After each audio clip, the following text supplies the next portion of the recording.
Matthew 6:27, can worry make you live longer? Totoo ba makakapagpahaba ba ng buhay ang pag-alala? Huwag nang mag-isip ng mag-isip.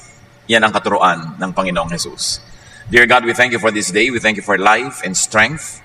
Salamat sa ibinibigay niyo sa aming mga pangangailangan namin. At ngayon, Panginoon, kami po'y pakalinisin ninyo at paging dapatin yung tumanggap na inyong pagtutuwid, pagtuturo, pagpapalakas. Be our preacher, our teacher, our guide, our healer. We seek you, Father, in the name of your Son, Jesus. Mahilig mag-isip at mag-alala ang mga tao tungkol sa mga mga kailangan. Ang dami naman talagang kailangan ng tao. Pero napakaraming lalong pag-aalala tungkol sa mga kailangan na ito. Sabi ng Panginoong Jesus, Matthew 6:25-32, kaya't sinasabi ko sa inyo, huwag kayong mabalisa. Sino sa inyo ang makapagpapahaba ng kanyang buhay ng kahit isang oras sa pamamagitan ng kanyang pagkabalisa? Kaya't huwag kayong mag-alala na baka kayo kapusin sa pagkain, inumin o damit.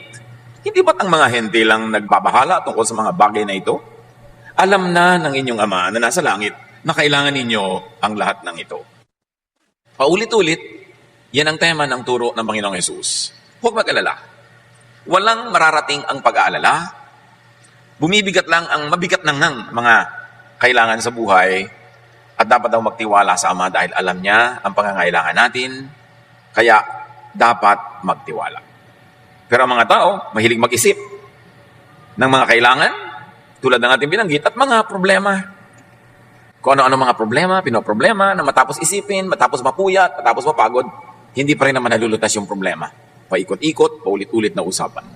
Proverbs 12:25, nagpapahina sa loob ng isang tao ang kabalisahan. Ngunit ang magandang balita ay may dulot na kasiglahan. So pag laging nababalisa ang tao, humihina ang loob, pumupuro lang isip, nasisira ang pasya, ang desisyon, ang diskarte. So walang mapapala na lagi na lamang na mabalisa. Mabuti daw ay makinig, maghanap ng magandang balita kasi yun ang bibigay ng sigla. At pag sumisigla ka, gumaganda ang takbo ng iyong isip, lumalakas ang iyong loob, ang diskarte mo, umaayos, gaganda ang takbo ng pagharap mo sa buhay.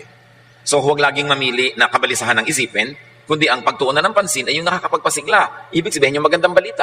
Focus on good news.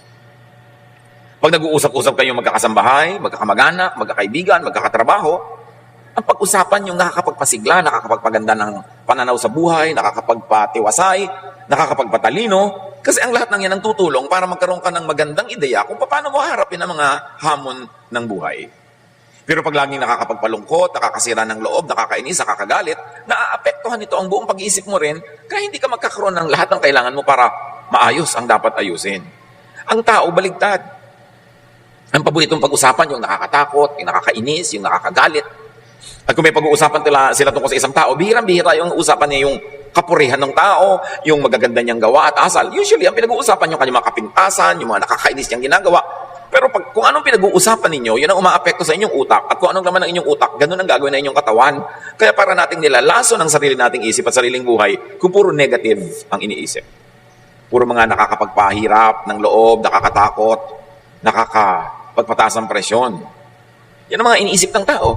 Pinupuno ng tao ng laso ng kanyang isip, tapos mag-e-expect siya na may lumabas na magandang isipin doon para malutas niya ang kanyang mga suliranin, maharap niya ang kanyang mga problema. Mahilig ang mga tao na mag-isip tungkol sa pagtanda at kamatayan. Kung bata pa, yung sobrang bata pa, hindi pa niya iniisip yan ang pagtanda. Kaya ang mga bata, walang takot walang mga takot sa thrill, laging gusto thrilling, exciting, kasi hindi pa nasasaktan ang ganap, hindi pa nasusugatan, napepeklatan. Pero pag nagsisimula ka na mag-isip na paano kaya pagtanda ko, sino kaya mag-aalaga sa akin, ano kaya ibibili ko ng gamot, sa kaya ako titira, tumatanda ka na nga pag dumadating ka sa ganung punto. At sinasabi rin ni Jesus yun, ano naman ang mapapala mo kaiisip niyan? Yung lagi kang nag-aalala.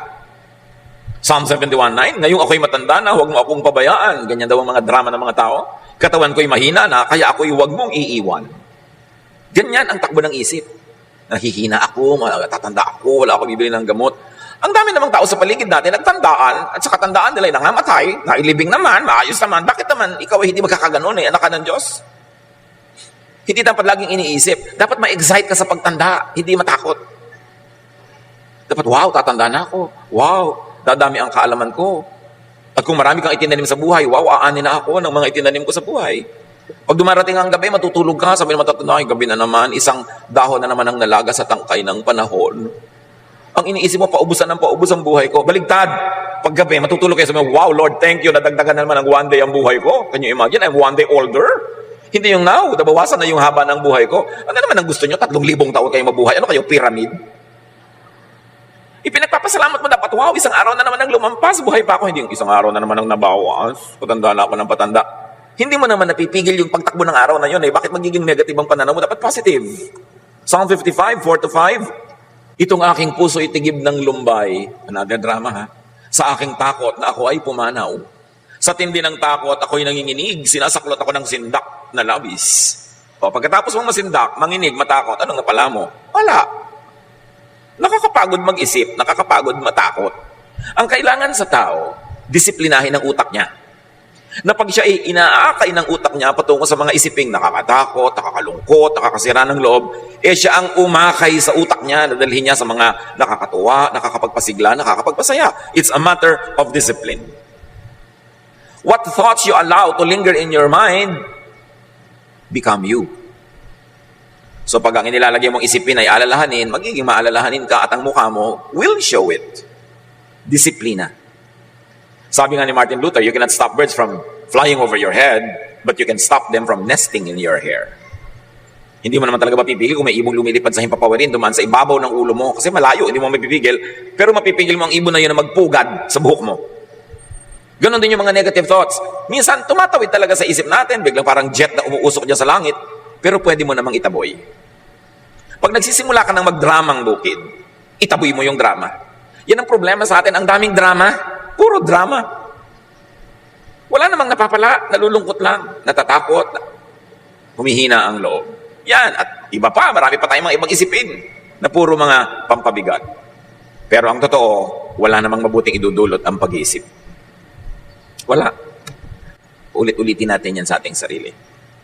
Itaboy ang nagpapalungkot, nananakot ng mga ideya. Ecclesiastes 5:3, ang panaginip ay bunga ng maraming alalahanin. Sabi na, may nanaginip po ako, ano kayang kahulugan? Walang kahulugan yon. Isip ka kasi ng isip. Kaya nung tulog ka na, tumuloy pa yung isip mo. Kaya yung mga matutulog na lang, manonood pa ng horror, tapos nagtataka, bakit po kaya ako laging binabangungot? Nagtaka ka pa. Alam niyo ba yung isip natin, pwedeng kausapin yan? Sabihin mo sa isip mo, may problema ako, hindi ko alam ang gagawin. Alin bang pipiliin kong solusyon na naisip ko? 1, 2, 3, o yung hindi ko pa alam, pero may solusyon number 4 pala. Matutulog ako, isip. Pag-gising ko, yun ang unang-una mong imulat ang mata ko, yung pinili mong matalinong solusyon. Alam nyo ba na nag-iisip yung isip kahit tulog ka? Kaya kung nga nananaginip kahit tulog hindi naman ikaw nag-iisip nun. Pero kung ano-anong mga pinag-iisip mo habang gising ka, kaya pag nanaginip ka, biglang manananggal ka, yung nanay mo aswang, yung kung ano-ano mga nakakatakot. Kasi naman ang laman ng utak mo. Yung mga kinilalaki sa loob ng utak mo, yun lang ang mapapanaginip ng utak mo ngayon. So, mag-isip ka na maganda, makapagpahinga, pero hindi naglabas ng iyong mga panaginip. Bible lang nagsabi, ang panaginip ay bunga ng maraming alalahanin. So, alala ka na alala, isip ka ng isip ka na nanaginip. Hindi ka kinakausap ng demonyo, hindi ka kinakausap ng Diyos. Ano ka, propeta? Bihira yun na merong kumakausap sa'yo. Sarili mo lang yun, anino mo na naghahabol sa'yo. That's why we must discipline our thoughts. Ang utak natin parang lalagyan. Pwede mong gawing basurahan. Basura, ilagay mo, magiging basurahan yan. Bulaklak ang ilagay mo, magiging florera yung utak mo. What do you put in your mind? You've got to be very aware of that. Ecclesiastes 11:10, iwaksi mo ang alalahanin at mga kabalisahan. Kung iisa-isahin ko lahat na sinasabi ng verses, huwag ka mag-isip, huwag ka mag-alala, ang dami. So focus on something else. Pag sinabing iwaksi mo ang alalahanin, ibig sabihin, tanggalin mo sa utak mo yan at palitan mo ng iba. It's your choice. Napipili natin ang inilalagay sa ating isip. Importante na maging mapili. At turo ni Jesus, huwag mag-isip ng mag-isip. Ang ibig sabihin lang naman ay, huwag mag-alala. Isaiah 26:3, binigyan mo ng lubos na kapayapaan ang mga may matatag na paninindigan at sa iyo'y nagtitiwala. So may paninindigan ka, maninindigan ka, hindi ako mag-worry, hindi ako mag-aalala, hindi yan ang bibigyan ko ng pansin. Kailangan manindigan ka doon kasi laging aagawin ng mundo ang isip mo para ituon sa mga nakakatakot at nagpapahirap ng loob. At kailangan sa Diyos magtiwala.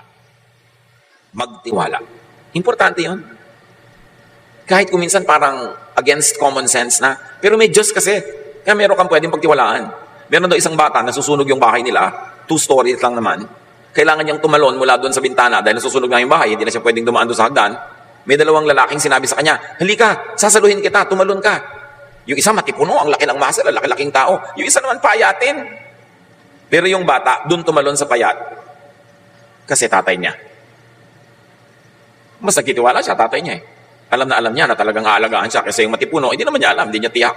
Ganun ang tatay natin sa langit at hindi siya payatot. Dapat pagtiwalaan. Kasi sabi niya, I will never leave you. I will never forsake you. Pangako niya sa isang Bible character na universally can be applied to all people of God. God will never leave us or forsake us. Kung bata ka, natatandaan mo ba ng bata ka, inalagaan mo ba ang sarili mo? Bakit ka nabuhay? Hindi ka mo naman inalagaan ang sarili mo. Ganun din pagtanda. Diyos ang mag-a-assign kung sino mag-aalaga sa iyo. Napaka-importante na isipin natin yung ganung mga bagay. Luke 12:25-26, sabi ng Panginoong Jesus, sino sa inyo ang makapagdadagdag sa kanyang buhay ng kahit isang oras dahil sa pagkabalisa? Kung hindi ninyo magawa ang ganoong kaliit na bagay, bakit kayo nababalisa tungkol sa ibang mga bagay? Kung hindi nyo kayang dagdagan ng isang oras ang buhay nyo by worrying, ba't yung iba, inaalala nyo pa, hindi nyo rin yan magagawa. Sayang ang effort. Sayang ang pag-iisip. Ang tanong ngayon, paano iiwasan? Paano babawasan ang pag-alala? Well, unang-una, ang ibig sabihin ng ipasa Diyos yan ay magplano. Nag-aalala ka, paano kaya ako pagtanda ko? Di magplano ka habang di ka pa matanda. At ito'y para doon sa mga hindi pa matanda. Kasi kung matanda ka na, parang pagulin na ng konti. No? Pero pwede ka pa rin magplano para next week, para next year, next month. Kahit may edad ka na. Magplano. In other words, preempt, unahan ang problem o need. Iniisip mo, pagtanda ko, magkakasakit ako. Siyempre, pag nagkasakit ako, magpapatingin ako sa doktor. Baka magpapa-hospital ako, magpapagamot. Anong gagawin ko? Di magbubili ka ng insurance na matino. Yung hindi 1, 2, 3 ha, hindi fly by night. Plano. O ayaw mo ng insurance, hindi ka naniniwala. Gumawa ka ng isang alkansya na kasing laki ng jeepney, hulugan mo ng barya, at ipanalangin mo huwag ma-demonetize yung barya mo. Baka naman yung pera mo may nakalagay pang victory. Panahon pa ng hapon yun. Di ba? O bagong lipunan. Dapat yung pera mo current. Unahan mo yung problema. Wala namang taong tumatanda na hindi nagkakasakit eh. Magkakasakit at magkakasakit ang tao. Alam na nating lahat yun. Nakita na natin nagkasakit ang mga lolo natin, nagkasakit ang mga magulang natin. Tapos kayo, wala man lang health insurance. Anong inaantay nyo sa buhay nyo pag nagkasakit kayo? Magic. Kailangan meron. Alam naman ng tao na mamamatay lahat. Lahat namamatay. Si Jesus nga namatay. So, pag ba namatay kayo, meron na kayong libingan. Wala. Kanina yung ipapaproblema yung libingan nyo. Yung iba, ibinibili mo na nga. Magtatampo pa. Uy, pinapaiksi mo na yata ang buhay ko. Pinapanalangin mo na yata ang mamatay ako. Anong klaseng kamangmangan yan? Dramang bukid. Bakit hindi ka mamamatay? Masama bang paghandaan yon? Dapat nga, paghanda mo na yung pamburol mo. Kaya lang, iba-ibang sizes. Dahil hindi mo alam kung payat ka o mataba ka sa oras ng iyong kamatayan. Para mapipili mo, isusuot mo. Hindi yung kung ano-ano isuot sa'yo ng mga kamag-anak mo, pagtingin sa'yo ng mga iba, ang bihis mo, darna. Hindi mo napili. Huwag tayong maraming dramang bukid. Kailangan handa ka. Huy, binibili mo ako ng health insurance. Bakit gusto mo ba ako magkasakit? Mga pag-iisip yan ng mangmang, kakitira ng utak. Kailangan lakihan mo yung utak mo, handa ka. O alam mo, nahihina ka, syempre. Maghanda ka na. Mangyayari yon.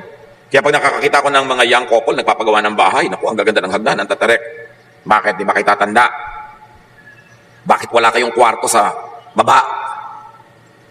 Tatanda kayo, may gumagapang na kayo ng hagdan, nahuhulog kayo ng mga hagdan-hagdan na yan. Dapat meron na kayong space sa baba.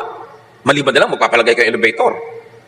Ngayon, kung ayaw nyo pa sa baba matulog, lakihan nyo yung sala.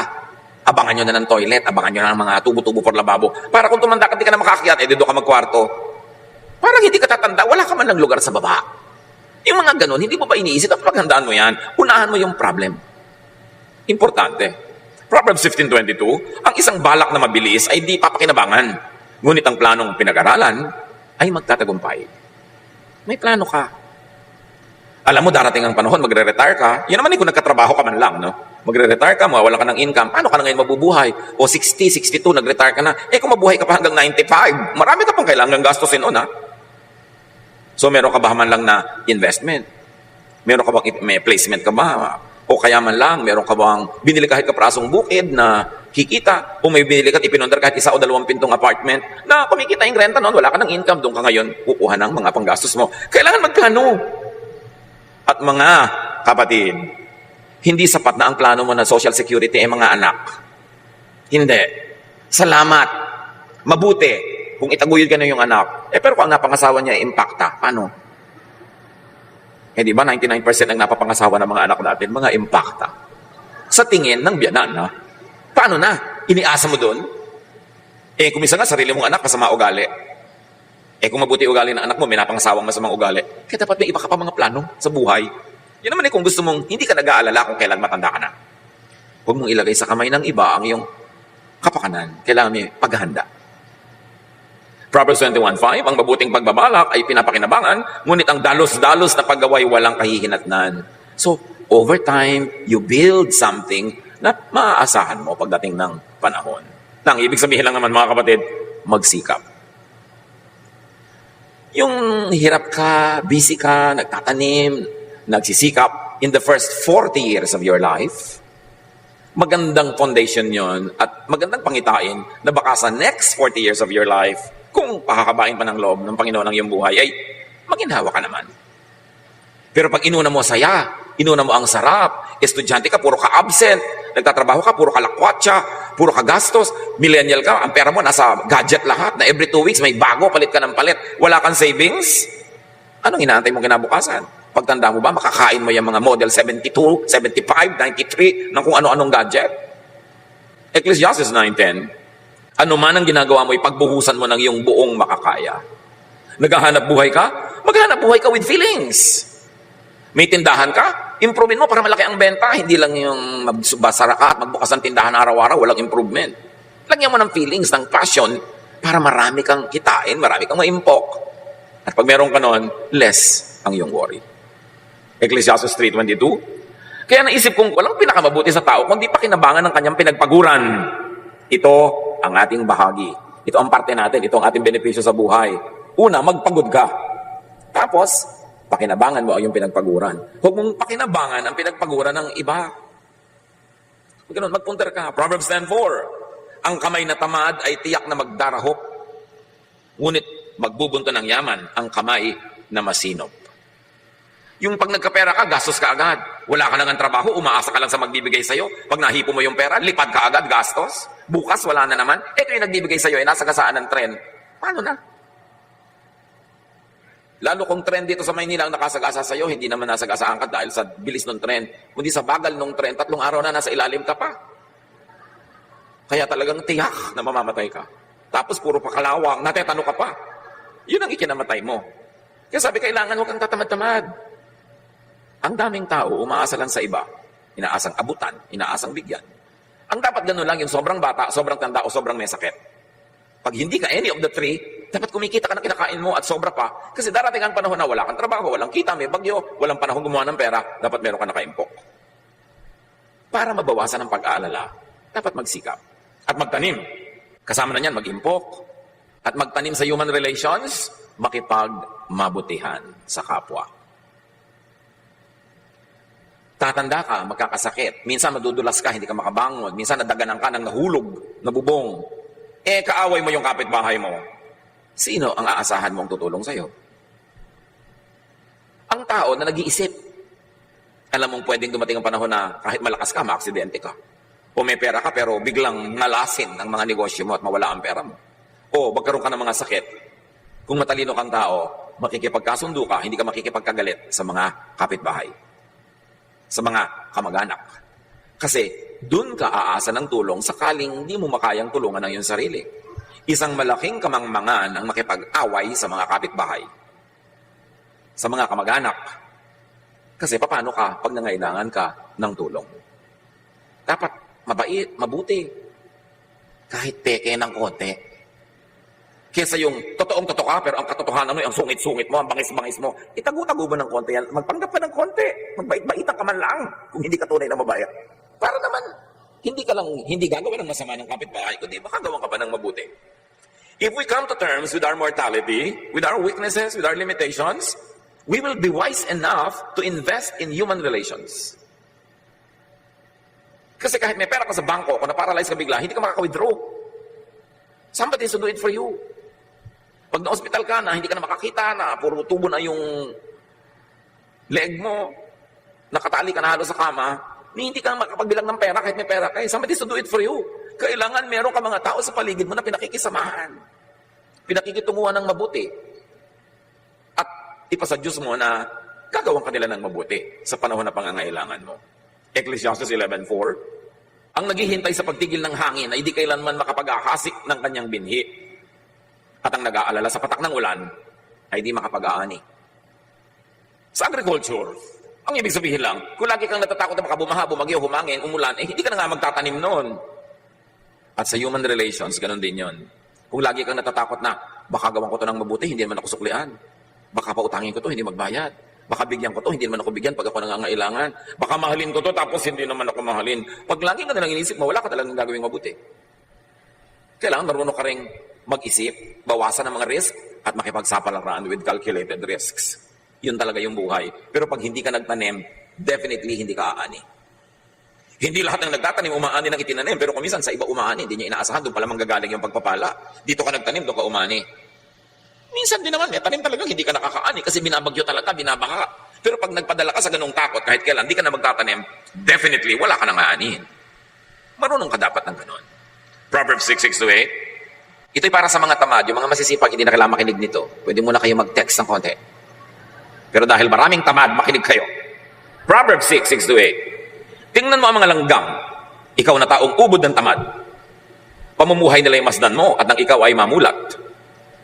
Kahit sila'y walang pinunong sa kanila ay naguutos, walang tagapamahala o tagamasid na sinusunod. Ngunit, nag-iimbak ng pagkain sa tagaraw. Kailangan nila'y iniipon kung panahon ng anihan. Ganda naman talaga mga langgam, busy-busy.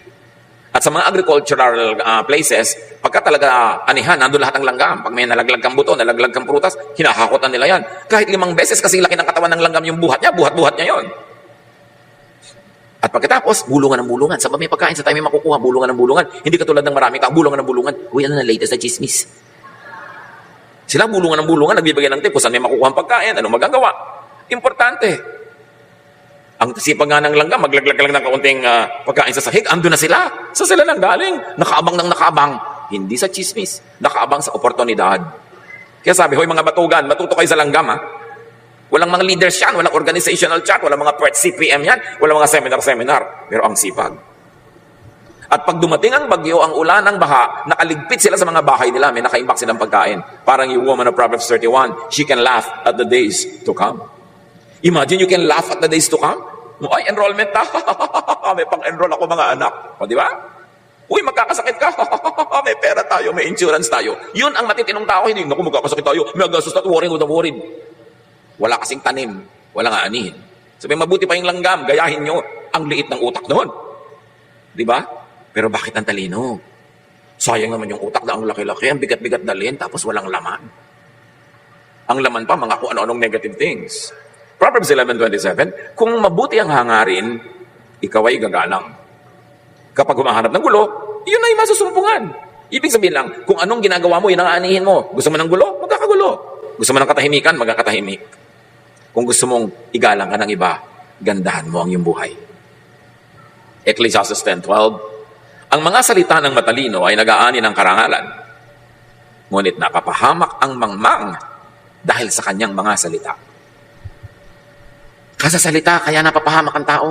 Kadadaldal, kabubulong, kachichismis, karareklamo, maririnig ng iba, lalaki ang gulo. Kaya dapat ang tao marunong magkontrol ng bibig. Lalo't kung hindi ka tiyak na ikaw ay pantas, marunong, magaling, mas mainam manahimik. Kasi ang may mga tao na tuwing bubuka ang bibig, nag-aani sila ng problema. Dapat by now, alam mo na yun, kapatid, kaibigan, kung anong bunga na yung pagsasalita. Tigil-tigilan ang kadaldalan na walang kinakawian, kundi problema at gulo. At paano maiwasan ang pag-alala? Maging abala. Pag-abala ka, una, sa ginagawang mabuti, bubunga yun, kaya mababawasan ang pag-alala mo. At may pangalawa pang pagiging abala. Yun ay, magsaya ka. Para hindi lungkot ang pumasok sa iyong isip. Proverbs 6:9-11, hanggang kailan taong tamad mananatili sa higaan? Kailan ka babalik ako sa iyong pagkakahimlay? Kaunting tulog, bahagyang idlip, sandaling pahinga, at paghalo-kip-kip. Samantalang namamahinga ka, kahirap ay darating na parang armadong magnanakaw upang kunin ang lahat ng iyong kailangan. Sige, magtulog-tulog ka, maghalo-kip-kip, magkuyakoy, magpabanjing-banjing, magpa-text-text, magpa-games-games ka, sige. Sabi ganon, huwag ka magtrabaho, maglaro ka na maglaro. Pero habang ginagawa mo ang lahat ng yan, unti-unti, na ginagapang ka ng kahirapan, at gigising ka na lang isang araw, super hirap mo na. 2 Thessalonians 3:11-12. Binanggit namin ito dahil nabalitaan namin may ilan sa inyong ayaw magtrabaho. At walang inaatupag kundi ang makialam sa buhay ng may buhay. Tingnan niyo ang katabi niyo. Mga nasa likod, nasa harap. Tayo ba ito? Sa pangalan ng Panginoong Jesucristo, talagang ginamit na ang pangalan ng Panginoon ha, mahigpit namin inuutos sa mga taong ito na sila'y maghanap buhay ng maayos at huwag umasa sa iba. Kailangan pa bang i-memorize yan? Sabi, huwag yung ang inaatupag nyo, buhay ng may buhay, makialam kayo sa buhay ng may buhay. Kung kailan ang birthday ng isang artista, sino na bang asawa kayo ni ganitong artista, huwag nyo nga pakialaman yan kasi hindi na pagkakapirahan. Ang atupagin nyo, sabi ganun, maghanap buhay kayo. At liban nila kayo sobrang bata, sobrang tanda o may sakit, huwag kayong umasa sa iba. Aba, may nabalitaan pa ako. OFW. Namatay na ang ina. Ang tagal na. Kasi hindi siya umuwi. Hindi sinabi ng mga kapatid. Bakit? Para huwag tumigil magpadala si OFW ng perang pampagamot at panggastos ni nanay. Ang tagal na palang naagnas. Namatay na yung nanay, padala pa siya ng padala ng pampagamot. Niloloko ng mga kapatid. Sinabi, huwag kayong aasa sa iba. At huwag tayong sobrang umasa sa mga OFW. Kailangan pa bang ulit-ulitin, hindi naman madaling kitain yung pera nila, na ang pera naman nila, sweldo lang, constant, yun lang. Pag nagpadala sa iyo sa ganitong petsa, ibig sabihin na susunod yan sweldo sa ganung araw, tapos kalagitnaan, susulat ka na naman, tatawag ka, text ka, may hihingin ka. Bakit? Hindi pa siya sumusweldo. Saan mo siya pakukuhanin ng pera? Tapos, uutang para magdebu, uutang para mag-birthday, mag-party, mag-baile, mag-inuman. Ang inuutang mo lang dapat yung pampuhunan na pinag-aralan mo, natutubo. Kikitain mo yung pambayad sa utang. Pero yung uutang ka para lamang pang-arte, pang-gastos, isang malaking kabaliwan. Tapos iba yung nagbabayad. Laging gusto mo gadget na ganito, gusto mo ganung original pa, gusto mo pa branded. Bakit kinita mo na ba yan? Kung hindi pa, nakarating ka na ba sa Divisoria? Doon ka mamili ha, kung wala ka pang masyadong kinikita. Huwag na gusto mo pa doon sa mga mamahalin. Deserve before you desire. Yung ang forma-forma mo, branded ang mga damit, branded ganyan, tapos wala ka namang income, saan mo kinuha yun? May ibang nagbayad. It is ungodly. It is not good. Kaya yung matinong babae sa Proverbs 31, sabi sa verse 18, she knows when to buy or sell, and she stays busy until late at night. Yun yung babaeng who can laugh at the days to come. So marami na tayong sinabi tungkol sa pagtatrabaho, pagtatanim, paggawa ng mabuti, para huwag mag-alala. Di ba? Yun ang topic natin, para huwag mag-alala. Meron pa namang isang para huwag mag-alala, maglibang. Tagalog ito ha, hindi yung Bisayang maglibang. Maglibang, magsaya. Kailangan din yun, mahalaga yun. Lalo't kung hindi mo nun uutangin, hihingin yung panglibang na Tagalog ha. Yung mga Bisaya lang nakakaintindi ng joke. Ecclesiastes 5:18, ito ang isang mabuting bagay na aking nakita. Nararapat lamang na kumain, uminom, at pakinabangan ng isang tao ang bunga ng kanyang pinagpaguran sa mundong ito sa maikling panahong ibinigay sa kanya ng Diyos. Ito ang ating bahagi. Sabi, alam mo, huwag mo kakalimutan magsaya, maglibang, uminom, kumain. Lalot, pinagpaguran mo naman yon, bunga ng pagod mo. Huwag kang puro dusa, puro hirap, pero rin dapat mag-enjoy sa buhay. Para balanced. Ang buhay parang bangko. Pag nag-deposit ka ng maraming saya, sa oras na hindi ka masaya at malungkot ka nga, pwede kang mag-withdraw doon sa mga na-deposit mo noon. The many happiness and joys and pleasures you've had in life can strengthen you in times of sorrow. Naka-deposit kasi yon. Mag-deposit kayo ng kaligayahan sa puso nyo. Enjoyment, basta hindi ninanakaw. Ecclesiastes 6:9, mabuti pa ay masyahan sa anumang kalagayan kaysa mangarap ng di naman makakamtan. Ito man ay walang kabuluhan tulad ng paghahabol sa hangin. So isa pang itinuturo, learn to be contented with what you can afford. Kesa isip ka ng isip ng di mo naman kaya, hindi mo abot, enjoyin mo yung kaya at abot mo ngayon. Ecclesiastes 8:15, kaya para sa akin, ang tao ay dapat magpakasaya sa buhay. Walang pinakamabuti kundi kumain, uminom at magsaya. Ito ay magagawa niya habang siya ay nabubuhay at nakapagpapagod sa mundong ito. Punctuate your days of work with pleasure, with happiness, with mini vacations. Reward yourself and people who help you with pleasure, with happiness, with joy. It is very godly. Marami kasi mga tao, akala nila pag maka-Diyos ka, puro ka ng pagpepenitensya, paghihirap, pag-aayuno, pagdurusa. No! God loves us. God is kind. Kaya lang niya tayo pinagtatanim para tayo umani. Hindi tayo parusahan. Kaya kung nagtatanim ka na, dapat umani ka. Mga kapatid, huwag niyong aagawan yung taong umaani ng tanim niya. Minsan sabi ko, ang sarap-sarap na ng buhay niya, laki-laki ng kita ng tindahan niya. Kasama ka ba nung ipinandar niya yon? Na ang tinda lang niya, isang pirasong lumpia. After 1 week, 2 pirasong lumpia. Ngayon, isa na siyang lumpia queen. Tapos gusto mo ngayon, makihalo sa kinikita niya, kasama ka ba niya sa hirap? So, dapat pinagpaguran mo yan. Importante, napayagan natin yung mga nagtanim no, na anihin nila yung tanim nila. Huwag kang makiani. Kung pamisa-misa, nabibigyan-bigyan ka, salamat. Huwag kang maiinggit sa mga taong, ang laki ng negosyo niya, ang laki na ng kita niyang pinsan niya na yan. Yung inggit-inggit. Pero pinaghirapan nila yon. Deserve nila yon. Do not covet what is not yours. Kaya halimbawa, mga anak, tanim kayo ng mga magulang nyo eh. Dapat paanihin nyo sila. Kasi tanim kayo. Mga manugang, yung napangasawa ninyo, tanim nyo ng magulang niya, ng biyanan nyo, paanihin nyo yung biyanan nyo. Yung mga magulang nyo rin, paanihin nyo rin. Lahat ng tumulong sa inyo sa inyong buhay. Kaya sino pa yon? Kaya malaki o maliit na tulong, kailangan pagkaya nyo na salang bigyan ng ani, paanihin nyo. Kasi tanim kayo eh. Yun ang kalooban ng Diyos, ang itinanim, inaani. Napakasama yung wala kang utang na loob. Yung tinaniman ka, wala man lang mapitas sa'yo. Wala man lang mapakinabang sa'yo. Samantalang binigyan ka ng pagod, hirap, lahat-lahat. Ganun ang taong makadiyos at disente. Lahat ng tumulong sa'yo, tutulungan mo rin. Lahat ng naghirap sa'yo, susuklian mo. Ibayo pa doon kung kaya mo pa. Ganun ang pagiging makadiyos. So matapos mong magtanim, mag-invest, magplano, ipasa Diyos ang lahat. Nagawa mo na yung dapat mong gawin. Halimbawa, nagtanim ka ng buto, huwag mo hukayin bukas para tingnan kung tumutubo. Diyos ang magpapatubo. Pero ikaw magdidilig, ikaw mag-aalaga. So, ipasa Diyos mo na pag nagawa mo na yung balak mo. Katulad ng maraming mga magulang, paano kaya lalaki ang anak ko, lalaki kaya ang matino? Habang bata, turuan mo ng turuan, at pagkatapos bahala na sa kanya ang Diyos. Nagtanim ka na eh. Sabi sa Bible, train up a child in the way he should go, and when he is old, he will not depart from it. So, huwag ka nang problemahin yung pagiging old niya. Nataniman mo nung young, yun ang magiging siya. 99% of the time. So, imbes mag-alala ka kung paano siya lalaki, palakihin mo ng tama ngayon. Yung first 10, 15, 20 years ng bata na nasa piling mo, taniman mo ng lahat ng mabubuti, sipag, kabaitan, pagiging makadiyos, makatao, at pagkatapos ng kawalan mo na, magbubunga na yung itinanim mo.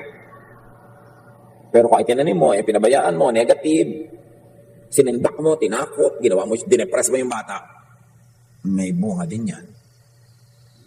At aani ka rin yan, kasi yun ang tanim. Ang itinanim, inaani. Psalm 23, 1-3. You, Lord, are my shepherd. I will never be in need. You let me rest in fields of green grass. You lead me to streams of peaceful water, and you refresh my life. So, yung Panginoon, dinadala niyo ako sa mga luntiang mga damuhan, dinadala niyo ako sa mga payapang batis, at hindi lang yun physical, very especially mentally.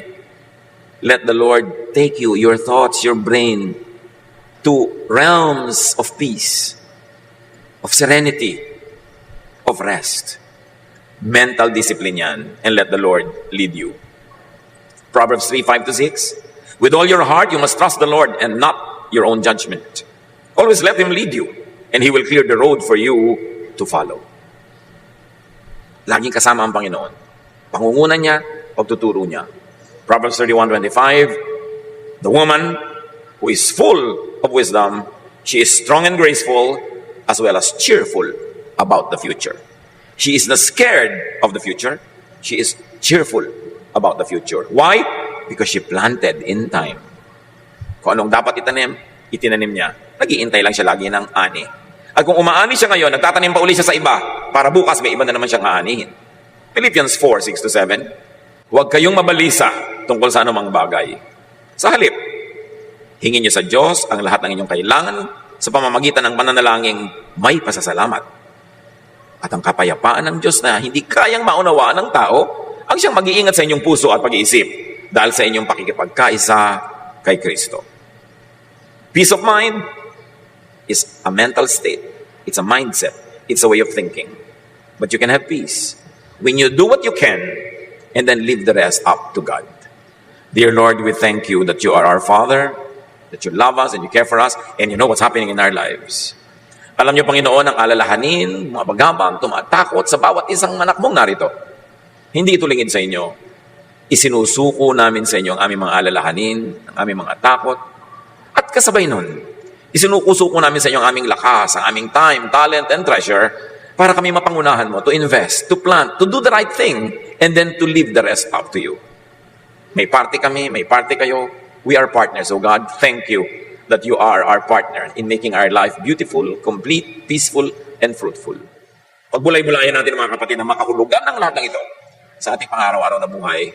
Bow before the Lord, spend some time in prayer and reflection as the Lord leads you to operationalize all of these ideals in your daily life. Father, continue to teach and touch your people.